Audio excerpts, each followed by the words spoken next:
रात के करीब 12 बजे का वक्त था। गर्मियों की रातें थीं और मैं अपने कमरे में सो रही थी। अचानक मेरे कमरे के दरवाजे पर दस्तक हुई। पहले तो मैं थोड़ा डर गई, लेकिन फिर सोचा शायद मेरा भाई ही होगा, क्योंकि घर में मेरे और भाई के अलावा कोई और नहीं था। मैंने उठकर दरवाजे की ओर कदम बढ़ाए। दरवाजा खोलते ही मैंने बाहर झांका, लेकिन वहां कोई नहीं था। मैंने सोचा शायद ये मेरा वहम होगा। मैं वापस बिस्तर पर लेटने लगी। अचानक दरवाजे पर फिर से पहले से भी ज्यादा जोर की दस्तक हुई। मैंने कांपती हुई आवाज में पूछा, कौन है? लेकिन कोई जवाब नहीं आया। डरते हुए मैंने दोबारा दरवाजा खोला और वहां मेरा भाई खड़ा था। उसने मुझसे कहा, क्या हुआ दीदी, इतनी घबराई हुई क्यों लग रही हो? वो मुझे आज कुछ अजीब सी नजरों से देख रहा था।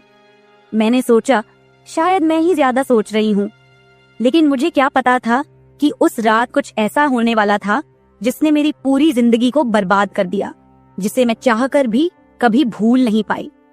अब मैं आपको अपनी जिंदगी का वो सच बताने जा रही हूँ जिसे मैंने आज तक सबसे छुपा कर रखा था। यह सच ऐसा है जो मेरी हर रात की नींद और हर दिन का सुकून छीन ले गया। इसे सुनने के बाद शायद आपकी रूह कांप उठेगी। दोस्तों, कहानी सुनने से पहले दिल थाम कर बैठिएगा, क्योंकि कहानी बहुत ही खतरनाक होने वाली है। अगर चैनल पर पहली बार आए हैं तो चैनल को सब्सक्राइब जरूर कर लीजिएगा। तो चलिए कहानी शुरू करते हैं। मेरी उम्र 20 साल हो चुकी थी और मैंने नया नया जवानी की दहलीज पर कदम रखा था। मैं कॉलेज में सेकेंड ईयर की पढ़ाई कर रही थी। उन दिनों गर्मी का मौसम था और हमें कॉलेज से छुट्टियां मिल गई थीं। रोज की तरह आज भी पूरे घर की सफाई करने के बाद मैं अपने बिस्तर पर आराम कर रही थी। थकान से चूर होकर ऐसा लग रहा था जैसे पूरा बदन अकड़ गया हो। मैं अपने बिस्तर पर लेटकर सुकून पाने की कोशिश कर रही थी और हाथों से अपने सिर की मसाज कर रही थी। अचानक मेरा भाई राहुल मेरे कमरे में आया और दरवाजा बंद करके कहने लगा, क्या हुआ दीदी, तबीयत तो ठीक है?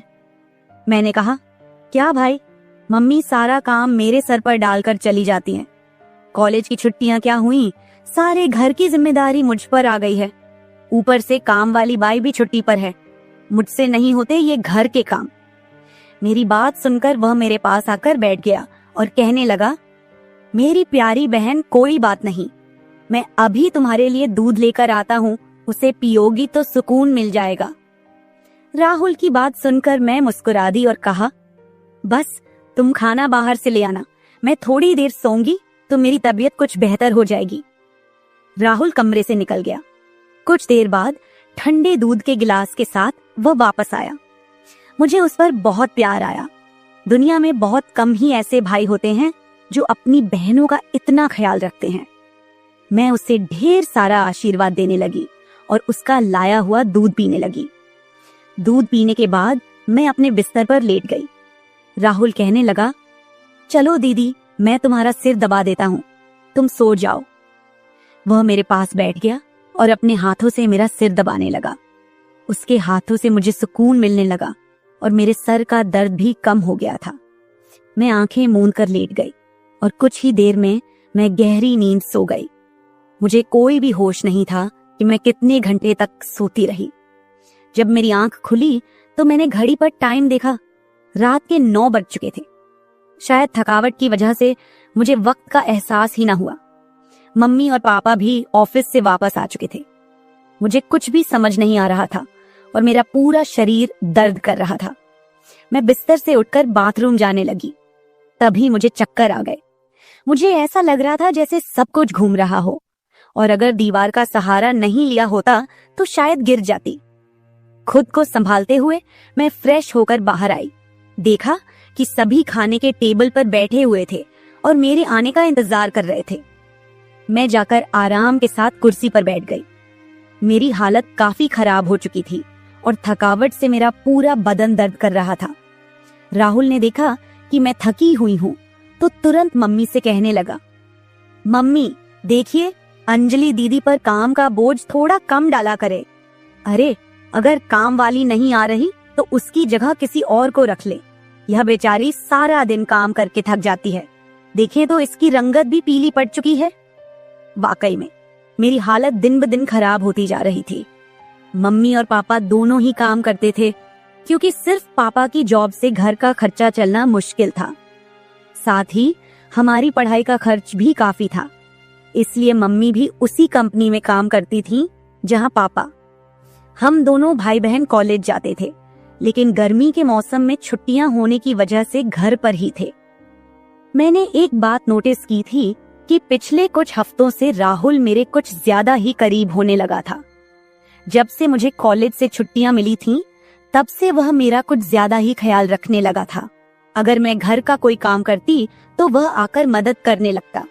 कभी कभी काम करते वक्त मुझे थकावट महसूस होती तो वह मुझे आराम से बिठाकर मेरा सिर दबा देता। जब मैं उसे मना करती तो वह हंसते हुए कहता, नहीं दीदी, तुम बहुत काम करती हो, अब मेरा हक बनता है कि तुम्हें सुकून दो। मैं उसे रोक नहीं पाती और चुपचाप लेटी रहती। लेकिन एक रात जो हुआ, उससे मेरे होश उड़ गए थे। क्या राहुल कभी ऐसा कर सकता था? मैं अपने कमरे में सो रही थी। आधी रात के करीब मुझे महसूस हुआ कि जैसे कोई मेरे कमरे में आकर खड़ा हो गया हो। धीरे धीरे वह बिस्तर के पास आ रहा हो और मैं सोते हुए भी महसूस कर सकती थी कि कुछ अजीब हो रहा है। मुझे तुरंत झटका सा लगा और मैंने आंखें खोल दी। कमरा पूरी तरह से अंधेरे में डूबा हुआ था और जब मैंने उठकर देखा तो अंदर कोई नहीं था। बस कमरे का दरवाजा थोड़ा सा खुला हुआ था और मुझे याद था कि मैं हमेशा सोने से पहले दरवाजा बंद करके सोती थी। तो फिर वह कैसे खुला था? मैं चुपचाप उठकर दरवाजे को लॉक करने लगी। फिर से बिस्तर पर जाकर सोने की कोशिश की, लेकिन जैसे ही मेरी आंखें बंद हुईं, मुझे फिर से कुछ कदमों की आहट सुनाई दी, जैसे कोई बिस्तर के पास आकर बैठा हो। और फिर मुझे लगा जैसे कोई मेरे पास आकर अपना हाथ बढ़ा रहा हो। मैंने पलटकर देखा, लेकिन कोई नहीं था। मेरी धड़कन तेज हो गई थी और मुझे घबराहट होने लगी थी। मैंने घबराते हुए कमरे की लाइट ऑन की और दरवाजा खोलकर बाहर झांका, लेकिन वहां कोई नहीं था। आज से पहले ऐसा कभी नहीं हुआ था जो अब हो रहा था। मुझे प्यास लगी तो मैं कमरे का दरवाजा खोलकर बाहर निकली। उसी वक्त राहुल भी अपने कमरे से बाहर निकला। मुझे देखकर उसने पूछा, क्या बात है, आप अभी तक जाग रही हैं? मैंने जवाब दिया, कुछ नहीं, बस ऐसा महसूस हुआ जैसे कमरे में कोई मौजूद हो। पानी पीकर मैं दोबारा कमरे में आई और पीछे पीछे वह भी आ गया। उसने कहा, आपको डरने की जरूरत नहीं है। अगर आपको डर लग रहा है तो मैं आपके पास सो जाता हूँ। मैंने उसे मना किया, नहीं, तुम्हें परेशान होने की जरूरत नहीं है, जाओ और आराम करो। लेकिन वह जिद करने लगा कि मैं आपको अकेला किसी भी हाल में नहीं छोड़ सकता। आपकी तबीयत खराब हो सकती है, मैं आपको तकलीफ में नहीं देख सकता। आप सो जाएं, मैं यही सो जाता हूँ। आखिरकार उसकी जिद के आगे मुझे झुकना पड़ा। मैं बिस्तर पर लेट गई और उसने भी सोफे पर तकिया रखा और मेरे पास में ही सो गया। लेकिन उस रात मुझे ऐसा महसूस हुआ जैसे कोई मेरी ओर काफी देर तक ध्यान से देखता रहा हो। उसने मेरे बालों को सहलाया, मेरे चेहरे पर उंगलियां फेरी और मैं सो रही थी। अगली सुबह जब मैं उठी तो मेरा मूड बड़ा अजीब था, लेकिन जब मैंने अपने आप पर गौर किया तो मैं हैरान रह गई। शुक्र था कि मैंने अपने आप को दुपट्टे से ढक रखा था। मेरी कमीज बेतरतीब हो चुकी थी। मुझे हैरत हुई क्योंकि आज से पहले मैं कभी इस तरह आराम से नहीं सोई थी। आज मैं बहुत खुश महसूस कर रही थी, न जाने क्या वजह थी। मैंने अपने भाई की तरफ देखा तो वह भी बहुत खुश था। मैंने उसको पूछा, तुम आज इतने खुश क्यों हो? तो कहने लगा, जिसको आप जैसी बहन मिल जाए वो क्यों ना खुश हो। घर के सारे काम निपटाकर जब मैं बैठी तो राहुल तेल लेकर मेरे पास आ गया। कहने लगा, अंजलि दीदी, आप अपने बाल खोल दे, मैं आपके सर में मालिश कर देता हूँ। मुझे उसकी हरकतें कुछ अजीब लग रही थीं। मैंने कहा, ये तुम्हारा काम नहीं है, जाओ अपनी पढ़ाई करो, मुझे मालिश की जरूरत नहीं है। मगर उसने मेरी बात नहीं मानी और खुद ही मेरे बालों से कैचर उतार कर कहने लगा, आप नखरे मत किया करो, किस्मत वालों को ही ऐसे भाई मिलते हैं। जब आपका भाई आपके खूबसूरत रेशमी बालों में मसाज करना चाहता है तो आपको क्या समस्या हो सकती है? आ जाइए, मैं आपके सर की मसाज कर देता हूँ, आपको बहुत सुकून मिलेगा। वह मुझे उठाकर कमरे में ले गया। मैं बेड पर तकिया रखकर लेट गई। मेरे बाल बेड से नीचे लटक रहे थे। वह मेरे सरहाने बैठकर मेरे बालों की मसाज करने लगा। राहुल मुझसे 3 साल छोटा था, मगर मुझे नाम से बुलाता था। कहता, आप इतनी प्यारी हैं कि आपको देखकर दिल करता है कि आप हमेशा इसी तरह मुस्कुराती रहें और मैं आपका लाभ उठाता रहूं। वह मेरे सिर की मालिश कर रहा था और उसके हाथों में जैसे जादू था। मुझे इतना मजा आया कि मैं नींद की वादियों में खोने लगी। तेल की खुशबू भी बहुत जबरदस्त थी। तेल की हल्की हल्की महक कमरे में फैल चुकी थी। मैंने उत्सुकतावश उससे पूछा, ये तेल कौन सा है? उसने मुस्कुराते हुए जवाब दिया, ये एक खास तेल है जो आपकी सुंदर जुल्फों को और भी चमकदार बनाएगा। आपके बालों की खास देखभाल के लिए ही लाया हूँ। उसकी बातें मुझे बहुत अजीब सी लग रही थी। मैं समझ नहीं पाती थी कि वह किस तरीके से बात कर रहा है। मालिश के दौरान कब मुझे नींद आ गई, पता ही नहीं चला। कुछ समय बाद जब मेरी आंख खुली तो मेरे पूरे बदन में भारीपन महसूस हो रहा था। ऐसा लगा रहा था जैसे किसी ने मुझ पर बहुत ज्यादा वजन रख दिया हो। मेरी टांगों और हाथों में अजीब सा दर्द था, मानो घंटों तक मैं किसी भारी बोझ के नीचे रही हूं। पूरे बदन में दर्द सरायत कर रहा था। मैं धीरे धीरे उठकर बैठी और चारों तरफ नजर दौड़ाई।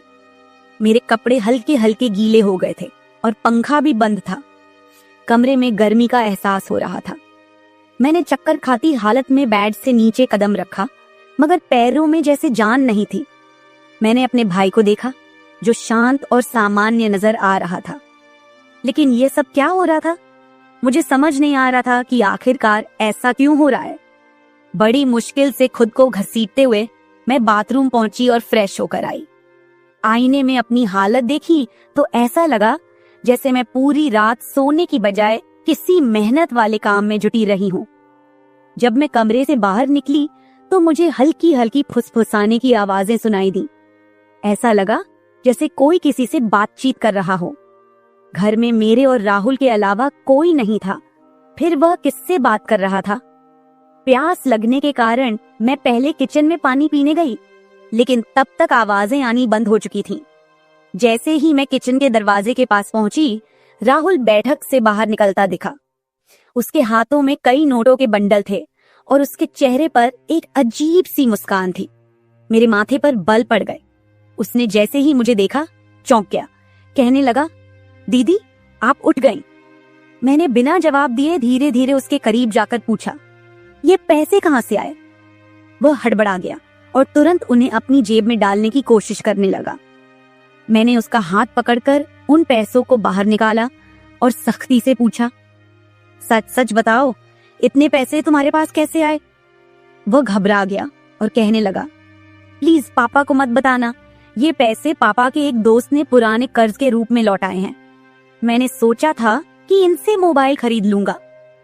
उसकी बात सुनकर मेरा गुस्सा 7वें आसमान पर पहुंच गया। मैंने उसे डांटते हुए कहा, क्या तुम्हें घर की हालत का जरा भी अंदाजा नहीं है? मम्मी पापा दोनों इतनी मेहनत कर रहे हैं और तुम इन पैसों से मोबाइल खरीदने की सोच रहे हो। उसने शर्मिंदा होकर पैसे मुझे थमा दिए। मैंने वो पैसे रात को पापा को दे दिए। उस रात राहुल ने मुझसे एक भी बात नहीं की और जल्दी सोने चला गया। मैं अगले दिन किचन में काम कर रही थी जब राहुल अपने दोस्तों के साथ घर में दाखिल हुआ। मैं जितनी हैरान होती उतना ही कम था, क्योंकि वह अपने दोस्तों को सीधा लाउंज में ही ले आया था। उस वक्त मैं दुपट्टा उतारकर बर्तन साफ कर रही थी। जब वह सब हंसते हुए अंदर आए, मैंने तुरंत दुपट्टा ऊपर लिया और फिर राहुल को समझाने लगी कि यह क्या तरीका है? तुम जानते हो इस वक्त मम्मी पापा घर नहीं हैं, फिर भी इन लोगों को घर ले आए हो। राहुल मुस्कुराते हुए बोला, दीदी ये घर मेरा भी है और आपको कोई दिक्कत नहीं होनी चाहिए। वैसे भी ये मेरे खास दोस्त हैं, आप उनके लिए खाना बना दें। वह मुझसे काफी नाराज हो चुका था, मगर अब मैं क्या करती? खाना तो बनाना जरूरी था। मैंने मजबूर होकर खाना तैयार किया और टेबल पर लगा दिया। मैंने गौर किया कि उसके दोस्त बार बार मुझे घूर कर देख रहे थे। वे सभी राहुल की उम्र से बड़े थे और अजीब तरीके से घूर रहे थे, जैसे कच्चा ही खा जाएंगे। मैं तुरंत अपने कमरे में चली गई और दरवाजा बंद कर लिया। उनके जाने के बाद मैंने राहुल से कड़े शब्दों में कहा, दोबारा तुम्हारे दोस्त इस घर में नजर न आए, नहीं तो मैं मम्मी पापा को सब बता दूंगी। राहुल ने कुछ पल मेरी ओर देखा और फिर मुस्कुराते हुए बोला, ठीक है, वो नहीं आएंगे, लेकिन आप मम्मी पापा को कुछ मत बताइए। मुझे राहुल की हरकतें कुछ मुश्किल सी लगने लगी थी, क्योंकि वह मुझे अजीब तरह से देखने लगा था। उस रात मैं बिस्तर पर लेटी थी और आराम करने की कोशिश कर रही थी। अचानक मैंने महसूस किया कि मेरे पैरों पर किसी का हाथ था। मैं हड़बड़ाकर उठी और देखा कि राहुल मेरे पैरों को अपनी गोद में रखकर मसाज कर रहा था। मैंने उससे ऐसा करने से मना किया, मगर वह कहने लगा, मैं जो कर रहा हूँ मुझे करने दे। इस घर में एक मैं ही हूँ जिसे आपकी इतनी फिक्र है। मम्मी पापा को तो बस अपने काम की पड़ी रहती है। खैर, मैं भी थक चुकी थी। आंखें बंद की और सोने लगी। राहुल के हाथों मसाज करवाने से मैं नींद की गहराई में खोने लगी थी, मगर जब मेरी आंख खुली तो मेरे होश उड़ गए। मेरा सर बुरी तरह चकरा रहा था। बिस्तर की चादर बिल्कुल बेतरतीब हो चुकी थी। बिस्तर पर एक पुरुषों की शर्ट और परफ्यूम रखा हुआ था। यह सामान किसका था? मैं तो कुछ भी बोल नहीं सकी। सर में इतनी तेज दर्द था कि मैं दोबारा बिस्तर पर गिर गई, जैसे मैं पूरी तरह होश में नहीं थी। मुझे अब समझ में आने लगा था कि जब भी मेरा भाई उस तेल से मेरे सर की मसाज करता था तो मुझे इतनी गहरी नींद क्यों आ जाती थी। मुझे पास में किसी की फुसफुसाहट सुनाई दे रही थी, मगर कौन बोल रहा था यह मैं पहचान नहीं सकी। मुझे तो बस राहुल की आवाज सुनाई दे रही थी। ऐसा लग रहा था जैसे वह मेरे कमरे में मौजूद हो और मुझे उठाने की कोशिश कर रहा हो, लेकिन मैं कुछ भी साफ नहीं देख पा रही थी। कुछ देर बाद जब मेरी आंख खुली तो सारा दृश्य मेरी नजरों के सामने घूमने लगा। मैंने सबसे पहले बेड की तरफ देखा, जहां शर्ट और परफ्यूम पड़े थे, मगर अब वहां कुछ भी नहीं था। आज फिर मेरी हालत बड़ी अजीब थी। मैं बच्ची तो नहीं थी जो ये सब कुछ समझ ना पाती। घर में मेरे और राहुल के अलावा और कोई नहीं था। फिर मेरे सोने के बाद ऐसा क्या होता था कि मेरा पूरा शरीर पानी से नहला दिया गया हो? सिर्फ इतना ही नहीं, मेरा शरीर दर्द से चूर था और रंगत भी बिल्कुल पीली हो चुकी थी।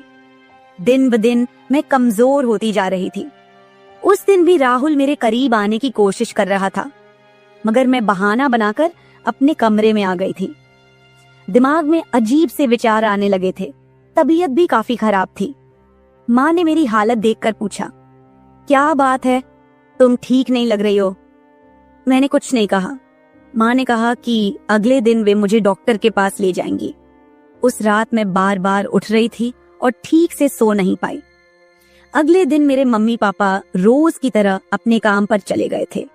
उन्हें शायद मेरी परवाह नहीं थी। मैं खुद ही डॉक्टर के पास गई, जहां अल्ट्रासाउंड में पता चला कि मैं पेट से हूं। मेरे तो पैरों तले जमीन खिसक गई। आखिर यह सब मेरे साथ कौन कर सकता था?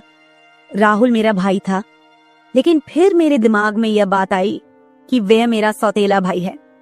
वो माँ की दूसरी शादी से हुआ था, जबकि मैं उनकी पहली शादी की औलाद थी। इस तरह की बातें मुझे गलत सोचने पर मजबूर कर रही थीं। समझ नहीं आ रहा था कि कैसे अपने माँ बाप को यह बात बताऊं। राहुल मेरा सौतेला भाई जब मेरे पास बैठता तो कभी मेरा हाथ पकड़ता तो कभी मेरे गाल खींच देता। उसकी हरकतें मुझे परेशान कर रही थीं, लेकिन मैं उसको कुछ कह नहीं पा रही थी। मेरे दिमाग में यही सवाल गूंज रहे थे कि आखिरकार मेरे साथ ऐसा कौन कर सकता है। फिर मैंने एक दिन अपने कमरे में मोबाइल का कैमरा फिट करके रख दिया ताकि सच्चाई सामने आ सके। उस दिन हमारे माता पिता घर पर नहीं थे। राहुल फिर से मेरे पास आया और मेरे सिर की मालिश करने लगा। मैंने पूरी कोशिश की कि मैं ना सोऊं, लेकिन वह तेल इतना अजीब था कि मैं उसकी खुशबू से बेहोश हो गई। 1 घंटे बाद जब मेरी आंखें खुली तो माँ पापा घर लौट चुके थे। मैंने सबसे पहले कैमरे की रिकॉर्डिंग देखी। जो कुछ मैंने देखा वह मेरे होश उड़ा देने के लिए काफी था। राहुल मेरे कमरे में अपने दोस्तों को लाता था जो मेरे साथ बुरा व्यवहार करते थे। फिर अपना काम पूरा करने के बाद वे राहुल को पैसे देते और चले जाते। जब मुझे इस सच का पता चला तो मैं पूरी तरह से टूट गई। मैं गुस्से में अपने कमरे से बाहर आई और राहुल का गिरेबान पकड़कर मैंने उसे थप्पड़ मारने शुरू कर दिए। मेरी चीख सुनकर मम्मी पापा भी वहां आ गए। पापा ने मेरा हाथ पकड़ लिया और गुस्से में कहने लगे, क्या हो गया है? तुम इसे क्यों मार रही हो? होश में हो? क्या पागल हो गई हो? क्यों मार रही हो इसे? मैंने रोते हुए वीडियो दिखा दी कि यह जलील इंसान मेरे साथ क्या कर रहा था। वीडियो देखते ही माँ बेहोश होकर जमीन पर गिर गई। ये देखकर पापा को भी बहुत ज्यादा गुस्सा आया। उन्होंने राहुल को गुस्से में पकड़ लिया और उसे बुरी तरह पीटना शुरू कर दिया। उसके मुंह और नाक से खून बह रहा था। राहुल ने गुस्से में कहा, मैंने इसे कभी भी अपनी बहन समझा ही नहीं। मुझे पैसों की जरूरत थी। लोग इसके लाखों रुपए देने को तैयार थे। मुझे अपनी जरूरतें पूरी करनी थी, इसलिए मैंने यह कदम उठाया। मैं अपने कानों पर हाथ रखकर बस रोए जा रही थी।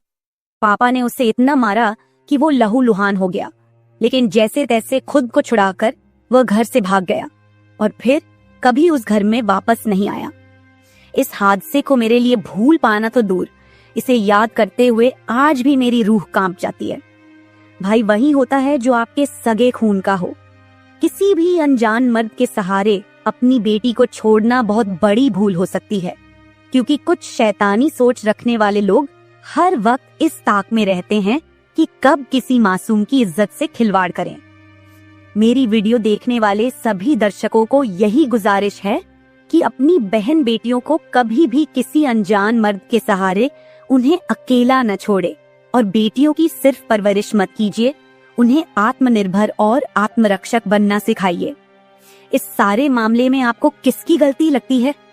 हमारे माँ बाप की, जिन्होंने पैसा कमाने के चक्कर में हमारे ऊपर कभी ध्यान ही नहीं दिया, या फिर मेरी, जो अपने सौतेले भाई पर सरगे से भी ज्यादा भरोसा करती थी, या फिर इस समाज की, जो बेटियों को कमजोर और बेबस मानता है। आपकी राय मेरे लिए बहुत मायने रखती है।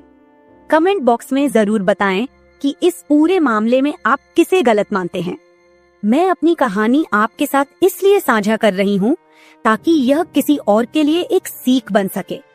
यह सिर्फ एक घटना नहीं है, बल्कि एक चेतावनी है कि हम सबको सतर्क रहना चाहिए। अगर आपको मेरी यह कहानी पसंद आई और आप मानते हैं कि इसे सुनकर कोई और भी जागरूक हो सकता है, तो इसे शेयर जरूर करें। अगर आप ऐसी और भी कहानियां सुनना चाहते हैं जो मनोरंजन के साथ एक संदेश भी दें, तो मेरे चैनल को सब्सक्राइब जरूर करें। बेल आइकॉन दबाना मत भूलिएगा ताकि आपको मेरी हर नई कहानी समय पर मिल सके। कल फिर मिलते हैं एक नई कहानी के साथ। धन्यवाद। हेलो दोस्तों, आज की कहानी मेरे और मेरे ससुर जी के रिश्ते के बीच की है। मेरा नाम कामिनी है और मेरी उम्र अभी 26 साल है। मैं काफी खूबसूरत हूँ। मैंने अपनी बॉडी को पूरा फिट रखा हुआ है क्योंकि मैं रोजाना एक्सरसाइज करती हूँ। मेरी शादी को 7 साल हो चुके हैं। मेरे मम्मी पापा ने गरीबी की वजह से मेरी शादी कम उम्र में ही एक अमीर लड़के से करवा दी, लेकिन वो लड़का अक्सर बीमार रहता था। उसके हार्ट में कोई प्रॉब्लम थी। मैं अपनी शादी से ज्यादा खुश नहीं थी, पर मेरे पति मुझसे बहुत ज्यादा प्यार करते थे। अब मेरी शादी को 2 साल हो चुके थे, लेकिन अभी तक कोई भी बच्चा नहीं हुआ था। हमारे घर में मैं, मेरे पति और ससुर जी थे। हम तीनों ही बहुत प्यार से रहते थे। मेरे ससुर जी की उम्र 45 से 50 साल की होगी, लेकिन वो काफी जवान दिखते हैं क्योंकि उन्होंने अपने शरीर को पूरा फिट रखा हुआ है। फिर एक दिन मेरे पति की तबीयत ज्यादा खराब हो गई और उनकी मृत्यु हो गई। मेरे सामने मानो दुखों का पहाड़ टूट पड़ा हो। अब मैं एक विधवा हो चुकी थी। धीरे धीरे मेरे पति को गुजरे काफी समय हो गया था। अब मेरे ससुर जी और मैं दोनों ही घर में रहते थे। मैं बहुत ही उदास रहने लगी थी, लेकिन मेरे ससुर जी मुझे बहुत समझाते थे कि कामनी, अब जो होना था वो हो गया है, इतनी टेंशन मत लो, तुम भी बीमार हो जाओगी। मैं तो कहता हूँ कि तुम दोबारा से शादी कर लो, अभी तुम्हारी उम्र ही क्या है। पर साथ ही साथ वो मुझे अजीब सी नजरों से देखते थे। फिर मैं अपना घर चलाने के लिए जॉब करने लगी क्योंकि मेरे घर में अब कमाने वाला कोई नहीं बचा था। मैं दिन भर ऑफिस में रहती और शाम के 7 बजे तक घर आती। ससुर जी का बिजनेस ठीक ठाक चलता था, पैसों की कुछ खास चिंता नहीं थी। फिर भी मैं सोचती हूँ कि खाली घर पर बैठकर क्या करूंगी, इसलिए जॉब करती हूँ और थोड़ा दिल भी बहल जाता है और टाइम पास भी हो जाता है। अब मेरे पति को गए हुए बहुत दिन हो चुके थे, इसलिए मैं उनकी मृत्यु के सदमे से थोड़ा थोड़ा बाहर निकल रही थी। ऑफिस की सहेलियों ने मुझे बहुत समझाया कि तुम शादी कर लो। मेरी एक बहुत अच्छी सहेली है, हम दोनों साथ साथ ऑफिस जाती हैं। एक दिन ऑफिस से निकलते वक्त मेरी सहेली ने मुझे घर पर बुलाया, क्योंकि मेरे ऑफिस और घर के बीच ही मेरी सहेली का घर है। तो मैं उसके घर चली गई। हमने चाय पी और फिर इधर उधर की थोड़ी बातें की। मेरी सहेली ने कहा कि क्या तुझे पता है ऑफिस में क्या चल रहा है? मैंने कहा नहीं यार, मुझे उससे क्या फर्क पड़ने वाला है, वैसे भी तो मैं ऑफिस में अपना मन बहलाने के लिए ही जाती हूँ। फिर मेरी सहेली बोली, फिर तू सुन ले, हमारे ऑफिस में सभी लोग एक दूसरे से मिलकर रहते हैं और किसी को भी कोई समस्या हो वो सभी मिलकर सुलझा लेते हैं। देखो, जो काम वाली आंटी है वह विधवा हो चुकी है, लेकिन ऑफिस के लोगों ने मिलकर उनकी शादी करवा दी है। अब वह बहुत खुशी खुशी रहती है और उनका भी एक सहारा बन गया है। मैंने उसकी बातों पर ज्यादा ध्यान नहीं दिया और वहाँ से अपने घर चली आई। मैं थोड़ा थोड़ा अपनी सहेली की बातों को समझ रही थी कि वो मुझे शादी करने के बारे में बोल रही है। फिर मैंने घर आकर ससुर जी को खाना बनाकर दिया और खुद भी खाना खाया। मैं अपने कमरे में बैठी थी, मुझे नींद नहीं आ रही थी। सुबह के लगभग 10 बज रहे थे। आज रविवार था, मुझे ऑफिस नहीं जाना था। तभी मेरे दिमाग में मेरी सहेली के मुंह से सुनी हुई बातें चलने लगी। मैं सोच सोचकर परेशान सी होने लगी। फिर मेरे दिमाग में कुछ आया और मैं अपने ससुर जी के कमरे की ओर चली गई। जब मैं अपने ससुर जी के रूम में गई तो उनके हाथ में एक किताब थी। मुझे देखकर उन्होंने किताब को तकिए के नीचे रख दिया। मैंने देख लिए था कि ससुर जी कौन सी किताब देख रहे हैं। मैंने कहा, ससुर जी आप क्या पढ़ रहे हो? वह बोले, कुछ नहीं बहू, किताब देख रहा था बस। बताओ क्या बात है? मैं बोली, कुछ नहीं ससुर जी, मुझे आपसे कुछ जरूरी बात करनी है। उन्होंने कहा, हाँ बहू कहो, क्या बात करनी है? मैंने कहा, ससुर जी बात थोड़ी अजीब है, मैं सोच रही थी कि आपसे कहूँ कि नहीं। उन्होंने कहा, अरे पहले तुम बोलो तो सही, क्या बात है?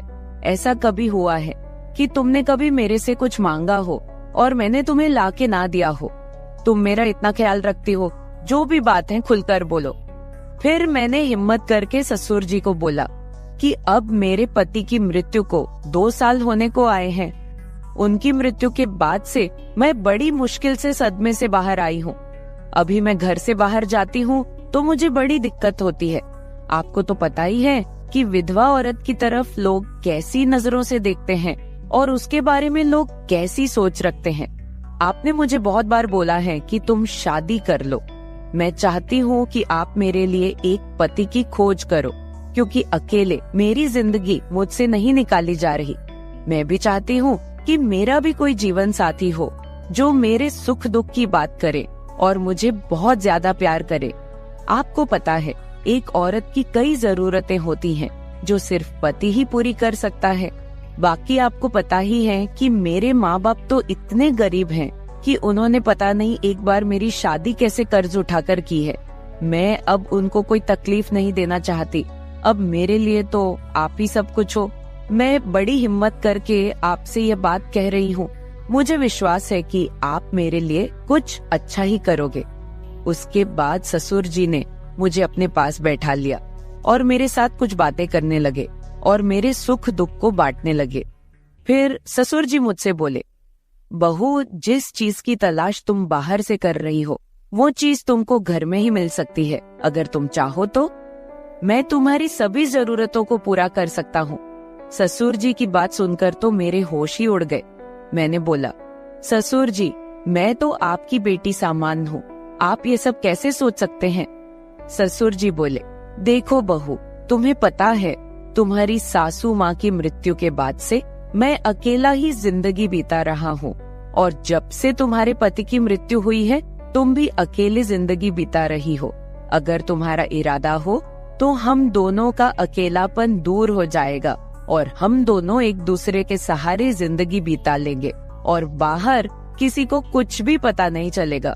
बाकी मेरे जाने के बाद ये सारी प्रॉपर्टी भी तो तुम्हारी ही है और इस प्रॉपर्टी को संभालने वाला भी तो कोई चाहिए।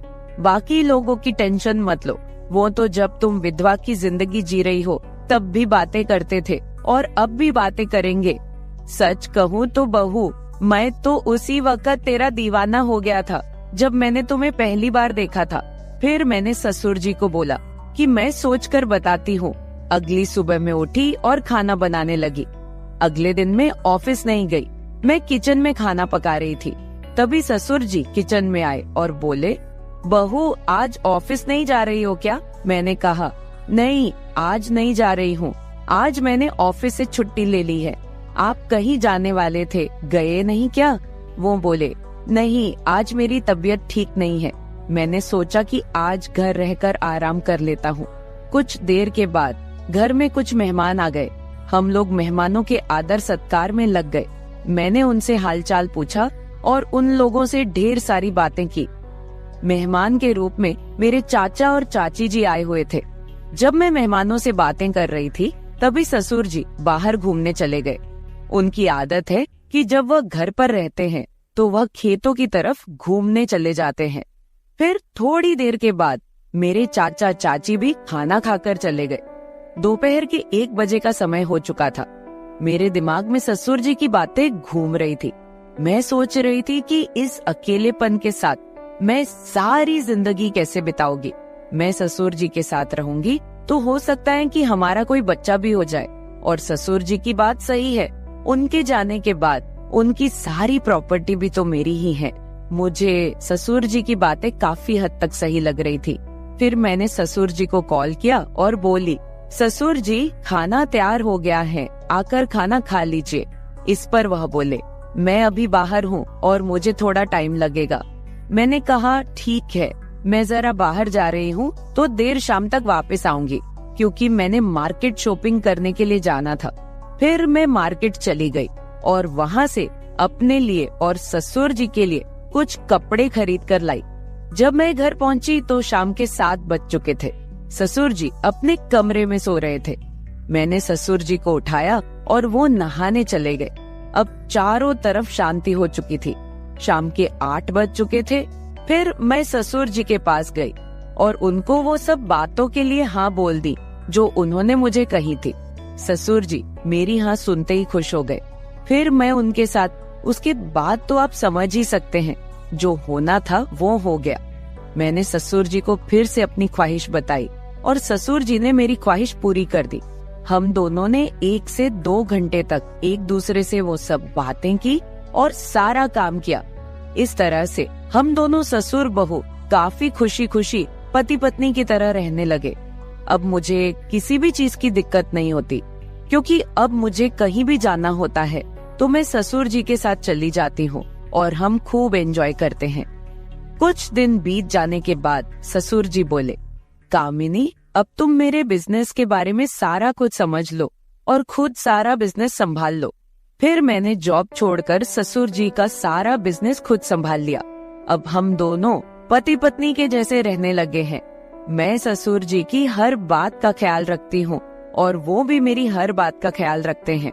कुछ देर के बाद हमारे घर बच्चा भी हो गया और हमारी जिंदगी काफी अच्छे से चल रही है, क्योंकि ससुर जी ने मेरी हर कमी को पूरा कर दिया है। हमें दुनिया की कोई परवाह नहीं है, कोई कुछ भी बोले, हम लोग अपने घर खुश हैं। तो मेरे प्यारे दोस्तों, अगर आप लोगों को मेरी ये कहानी पसंद आई हो तो चैनल को सब्सक्राइब जरूर कर ले और बेल नोटिफिकेशन ऑन कर ले। एक प्यारा सा कमेंट करके बताएं कि आपको मेरी स्टोरी कैसी लगी। कल मिलेंगे एक और वीडियो के साथ। धन्यवाद।